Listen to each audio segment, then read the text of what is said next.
Welcome to the AI Hustle Podcast, the podcast where we break down the latest in AI news, tools, and interview experts helping you hustle and do more using AI.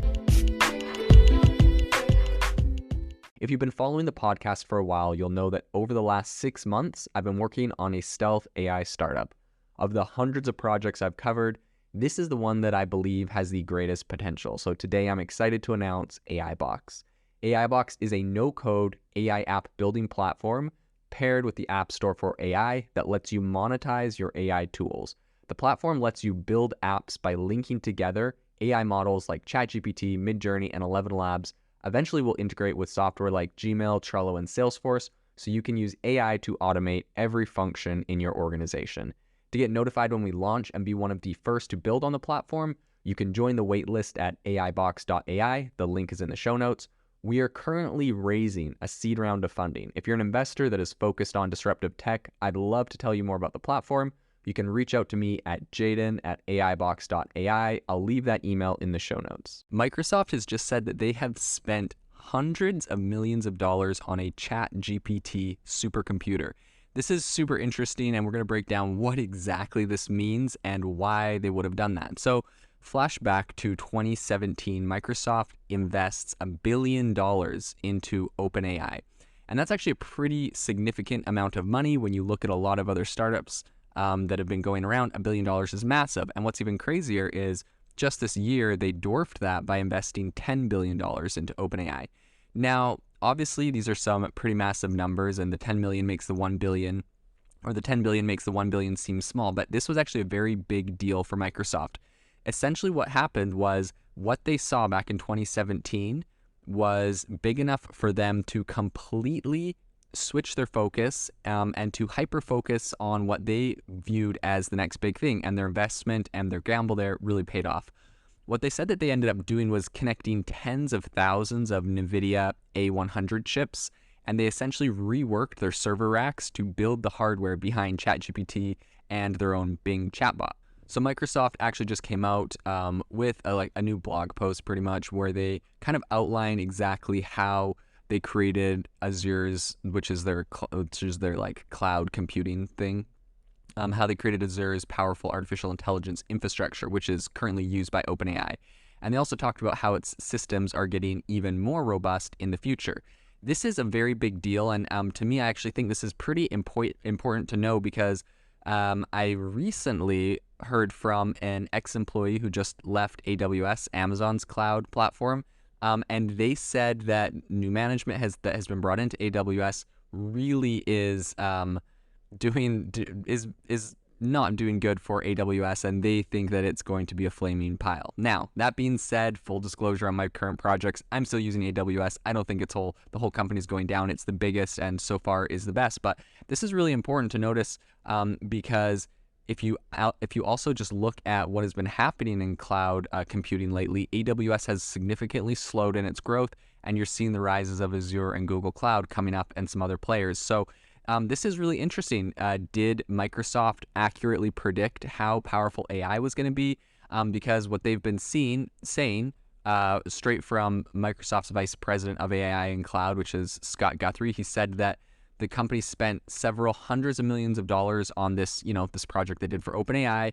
And that is, demonstrating that it's really willing to throw even more money into the AI space, and it shows that just how confident they are that AI is going to continue to grow and take over every area, right? Because if they can really nail AI, which is something that's very heavy in computational power, they're going to take over a massive part of the market, right? Even if their platform is only 10 or 15% better at computing AI for the same cost as AWS, that actually adds up to a lot over the long term for some of these massive companies. And it looks like they're trying to make it more like 20%. So it's pretty interesting. They've, obviously been trying to make it a lot more powerful with the launch of its new virtual machines that they use NVIDIA's H100 and A100 Tensor Core GPUs, as well as their Quantum 2 InfiniBand networking, and a project that both companies, OpenAI and Microsoft, teased last year. So according to Microsoft, this is going to allow OpenAI and other companies that want to jump on board, right? They're not exclusive with OpenAI. They want all of the AI companies coming on because this is going to be really big for their Azure platform. but they want them to rely on Azure to really train larger and more complex AI models. They saw how powerful this is, and specifically a quote from Eric Boyd, who works there, said that we saw that we would need to build special purpose clusters focusing on enabling large training workloads, and OpenAI was one of the early proof points for that. So Microsoft's corporate vice president of Azure and AI said in a statement as well, on a separate quote, "We worked closely with them to learn what are the key things they were looking for as they built out their training environments and what were the key things they needed." So this is so critical, and I think a lot of people are missing this. This is really big. Essentially, back in 2017, when Microsoft started getting serious with OpenAI, they didn't just say, look, here's the platform we have. They literally saw how much potential OpenAI and ChatGPT and these tools would have, and they said, what do you need? They worked with them to build out their training environments specifically to help OpenAI. They saw OpenAI as like the first player, but obviously when you have a technology that's powerful, there's going to be a lot of competitors and a lot of people are going to come and try to compete with this. So Microsoft literally said, what do you need and how can we make this as powerful as possible, knowing that this wasn't just, safeguarding their $1 billion investment in OpenAI. This was going to help them dominate the cloud computing landscape as a whole. So this is some really massive news from Microsoft. It's going to be interesting to see how this continues to play out. Is, Amazon and AWS, are they going to be able to come up with something that is just as compelling? How is Google going to play into this? I'm kind of worried that Google's just so backlogged trying to build a ChatGPT competitor that they completely missed this whole wave, and then they're going to have to update their Google Cloud to be able to do this kind of stuff. So I personally think Google may have missed the boat on this. I know they're playing catch up. They're a big company. You can't ever write them off. But it looks like Microsoft has been pretty much secretly planning and preparing for this moment for almost 5 years now.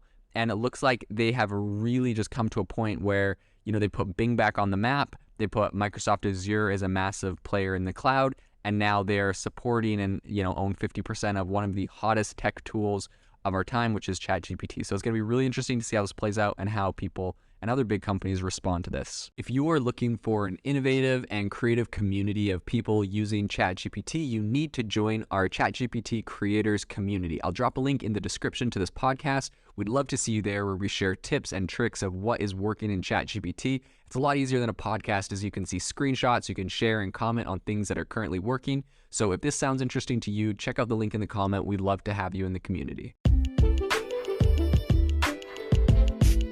Thanks for tuning in to the AI Hustle podcast. If you could do us a massive favor, we would really, really appreciate it if you could leave us a review wherever you get your podcasts. This helps people find the podcast. It helps people know this is a good place to go. And we would really, really appreciate it, as it helps us continue to bring on incredible guests and share incredible content for you to listen to.